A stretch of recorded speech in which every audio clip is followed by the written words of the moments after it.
हरे कृष्णा।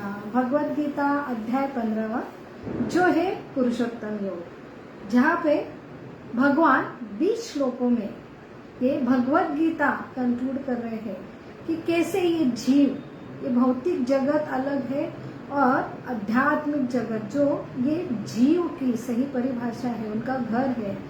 तो यहाँ पे ये दुख क्यों भोग रहे हैं और इसका स्वरूप क्या है।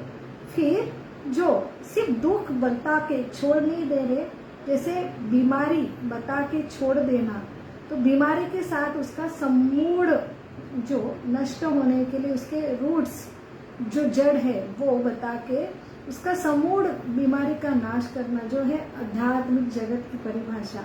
और सिर्फ ये आसक्ति जहाँ पे हम भौतिक जगत में अटके हैं, ये हमारी इच्छा है, इसलिए हम यहाँ पे अटके हैं। तो हमारे कंप्लीट दुख, ये बीमारी का निवारण है।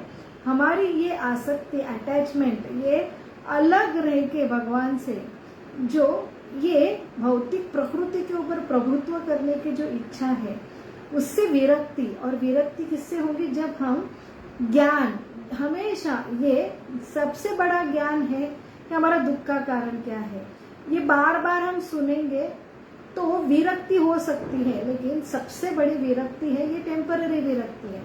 जब सही जगह हमारा अटैचमेंट होगा, जो है हमारे परम जो सुख है, परम पिता है, उसके बारे में सुन सुनकर जब हम ये अटैच होंगे कृष्ण के तरफ, तो अल्टीमेटली ये डिटैच होना, ये विरक्त होना बहुत आसान होगा।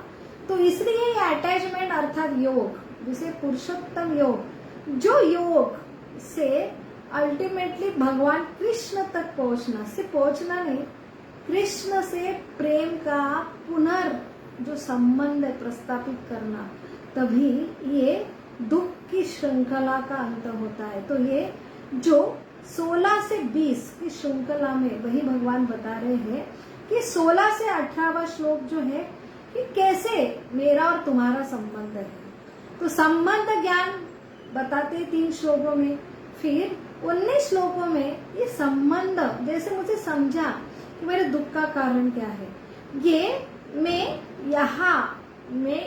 मेरी गलती हुई, फिर मुझे सुधारने के लिए भी ज्ञान दिया जाता कि ये अभी यहाँ पे सुधार करना है। तो संबंध के बाद उसके ऊपर ज्ञान प्राप्त होने के बाद जिसके ऊपर हम जो है प्रक्रिया करते हैं, वो है प्रक्रिया का अर्थात अभिधेय, कि मुझे अभी संबंध स्थापित करना है। किससे संबंध स्थापित करना है? कृष्ण से। ये मेरी गलती हुई कि मैंने उनको छोड़ा है। उनको बार बार सुनेंगे, ऐसे लोग जो प्रेम करते हैं उनके संग में रहेंगे, और ऐसे प्रेम करने वाले संग से बार बार उनके बारे में सुनेंगे, तो उनसे मेरी आसक्ति तैयार होंगी। और वो प्रयोजन जो जो आखिरी श्लोक के 20 तक, कि इतने अटैच होंगे हम हमारी सही अटैचमेंट के प्रति, हमारे सही प्रेम के प्रति, फिर अपने आप ये जो भौतिक जो भोग करने की इच्छा है, जब सही आनंद, सही स्वरूप का आनंद, जो आनंद का सागर प्राप्त होता है, तो ये खारा बूंद से हम अपने आप डिटैच होते हैं। तो ये संबंध, अभिधेय और प्रयोजन आखिरी 16 से 18 तक संबंध, 19 तक जो अभिधेय, और 20 जो है अल्टीमेटली इस तक हम पहुंच जाते प्रयोजन तक। तो अपने आप ये भौतिक जगत का अश्वत्थ जो वृक्ष है, जैसे घोड़ा है वो एक पैर पे खड़ा है, तो वही यह अश्वत्थ वृक्ष की परिभाषा ये परमानेंट नहीं है। जब हमारी इच्छा जो हम बदलती रहती, तो हम सही इच्छा पे जो डटे रहे, तो अपने आप हम अपना अस्तित्व, ये भौतिक जगत जहाँ जन्म मृत्यु जरा व्याधि है, जहाँ क्लेश है, तो ऐसे ये दुखालय अशाश्वत जगत से अपने आप हम मुक्त कर सकते जब सही जगह हम अटैच होते हैं। तो यहाँ पे पहले 4 श्लोकों में, जो भगवद गीता का सिर्फ 20 श्लोकों का ये अध्याय है, पहले 4 श्लोकों में अश्वत्थ जो वृक्ष है जो भौतिक जगत है, जहाँ की जड़ें जो है ऊपर है, जो अर्थात जड़ अर्थात हमारे परम पिता ब्रह्मा जी का ऊपर है, वहां से हमारे जड़े आते हैं। तो हम कहाँ से आते हैं, हम यहाँ पे कैसे आए, और वो व्यक्ति कौन था पहला, वो ब्रह्मा जी था। ब्रह्मा जी ये प्रथम जीव है, लेकिन वो हमसे बहुत प्रगति, इसलिए सबसे ऊंचे स्तर पे है, और उनसे सारे ये हम जीव उद्भूत होते हैं। वो निमित्त मात्र है, एक पिता निमित्त मात्र भौतिक जगत का, लेकिन भौतिक जगत का पिता भी किससे आता है, जो आध्यात्मिक जगत हमारा सबका एक पिता जो है कृष्ण, कृष्ण से विष्णु, और विष्णु से ये गर्भोदायक विष्णु से नाभि से ये ब्रह्मा जी का उगम स्रोत है, वो जड़ है, और ये शाखा उल्टी जगह है। तो इसका अर्थ क्या है कि ये जगत आपको कभी सुख नहीं देगा, ये उल्टा है।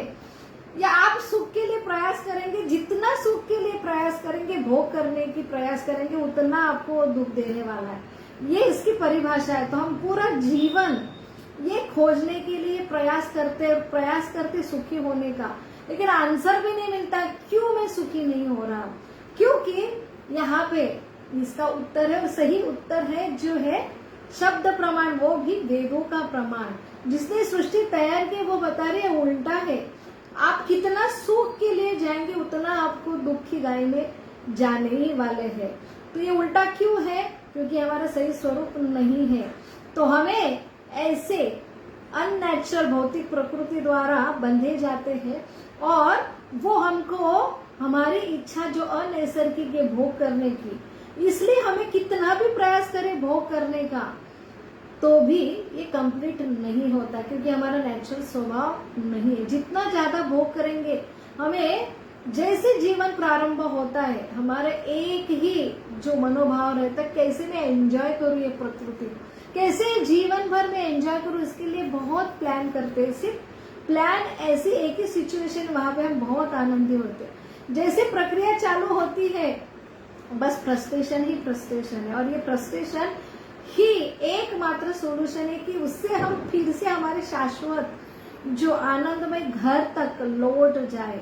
ये फ्रस्ट्रेशन भी हमारे लिए अच्छा है, इसलिए हमारे शाश्वत आनंदमय घर में हम लौट सके। तो ये अश्वत्थ वृक्ष के बारे में भगवान ने प्रथम 4 श्लोक में बताया, 5वें श्लोक में सिर्फ दुख ने बताया। फिर जो है न भासते सूर्य न शशांको, तो ऐसा आपका घर का वर्णन भी दिया है। आप कहाँ अटके, सिर्फ आपको ये नहीं बता के छोड़ दिया कि आप बहुत गलत जगह है, लेकिन गलत जगह के साथ आपको एक सबसे बड़ा आशा दी कि आपका सही घर क्या है, वो कंप्लीट नॉलेज दे रहे, जहाँ पे सूर्य की चंद्र की आवश्यकता नहीं है। फिर ये आपको जैसे अमेरिका के बारे में बताइए, भारत में इतना दुख है और ऐसा भी एक देश है, वहाँ बहुत आनंद है, वहाँ पे बहुत भोग करने की सारी सुविधा है, तो इससे हमका अट्रैक्शन होता है। उसके बाद भगवान बोल रहे हैं, पता है ये घर है ना, घर का मालिक है ना, मालिक के आप पुत्र हो। ममे वांछे जीव लोके जीव भूत सनातन, और सनातन ये शाश्वत रूप से आप पुत्र है। ये तो ऐसी प्रदेश नहीं बता रहे, घर नहीं बता रहे, बल्कि पिता और आपका संबंध भी बता रहे हैं।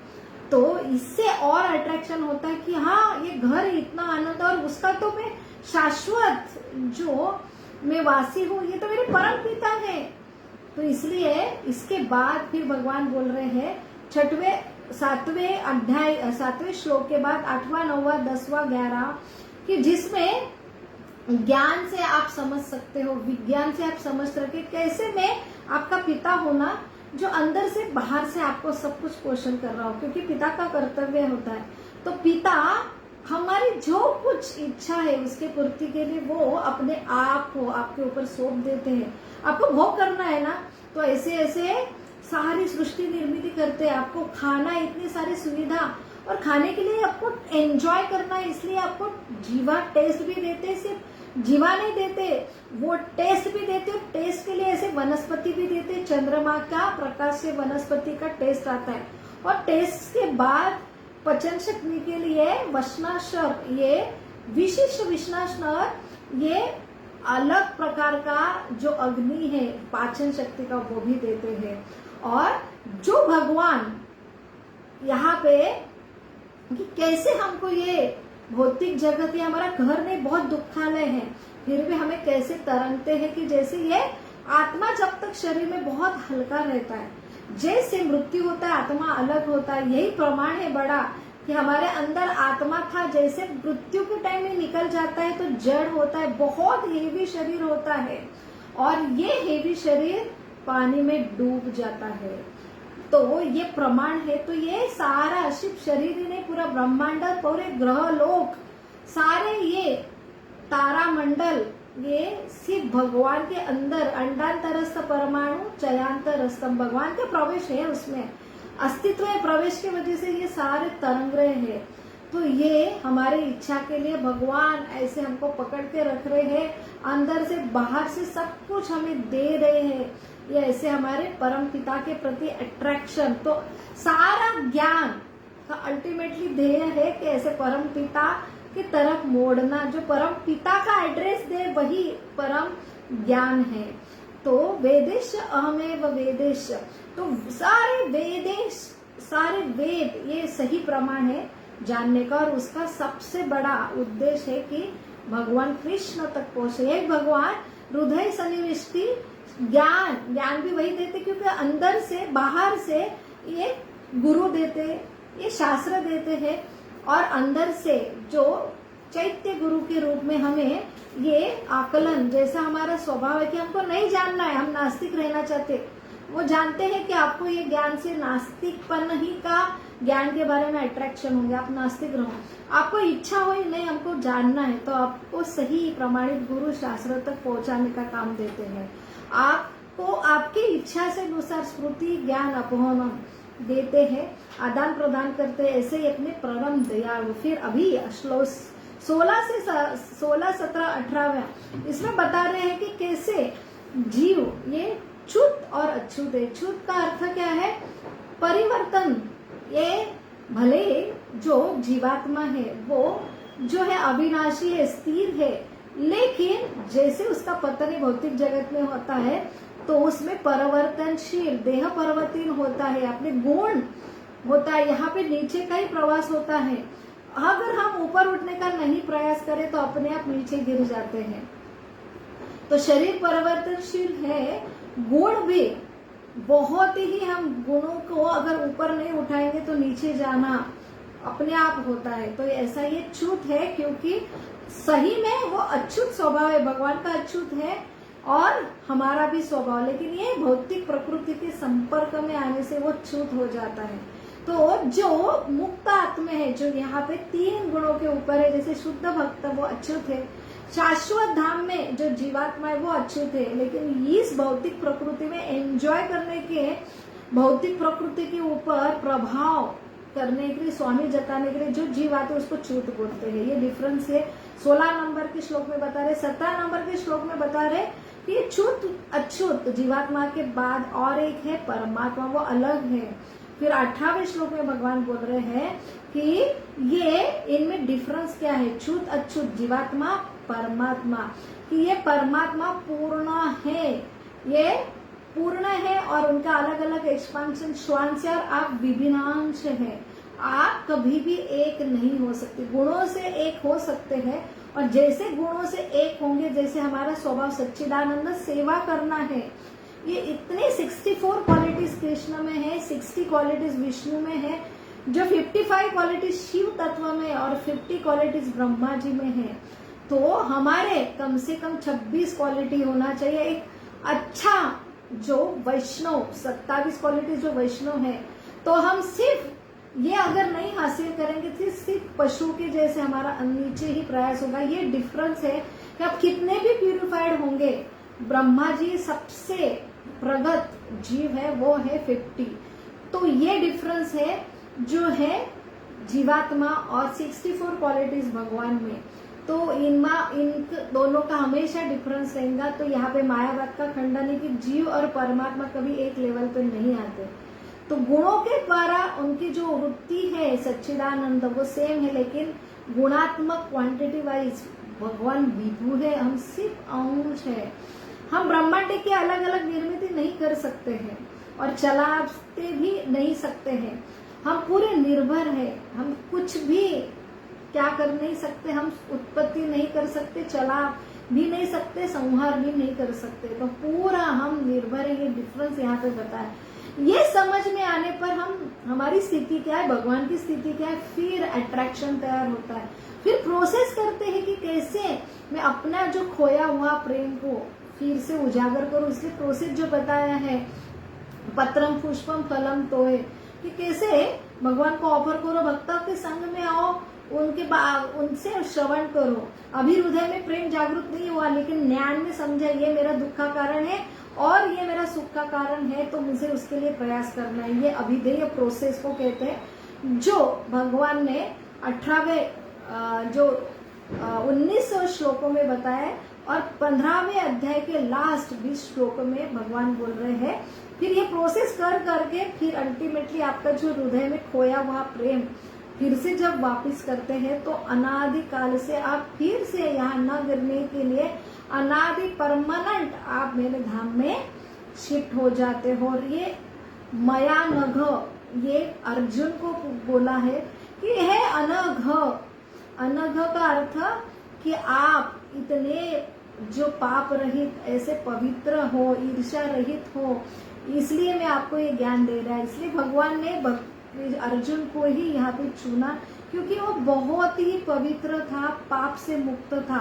तो ये पाप से जो कोई मुक्त होता है वही भगवान कृष्ण तक पहुंच सकता है, कृष्ण को जान सकता है, या कृष्ण की जानने की विधि भी करता है। तो ऐसे पवित्र जो भगवान के श्रवण और भगवान में कोई अंतर नहीं, संपर्क में आता है, वो अपने आप पवित्र होता है। और पवित्र होने पर अपने आप भगवान को जान पाना उसके लिए बहुत आसान होता है। ये कृपा के ऊपर आसान होता, खुद के प्रयास से नहीं। तो वही भगवान समझा रहे, जो पवित्र है, पूर्ण पाप से मुक्त है, वही सही ज्ञान जो है भगवान कृष्ण को जानना, उनसे प्रेम संबंध विकसित करना, ये कर पाता है। वही पुरुषोत्तम योग जो कर सकता है, वही सर्वोत्तम योग है, जिससे हमें सर्व दुख से मुक्ति होंगे और शाश्वत हमारे सुख को हम प्राप्त कर सकते हैं। हरे कृष्णा कृष्ण कृष्ण हरे हरे, हरे राम राम राम हरे हरे। हम कल से जो 16वां अध्याय है, जो दैवी तथा असुरी स्वभाव, इसका प्रारंभ करेंगे। हरि बोल।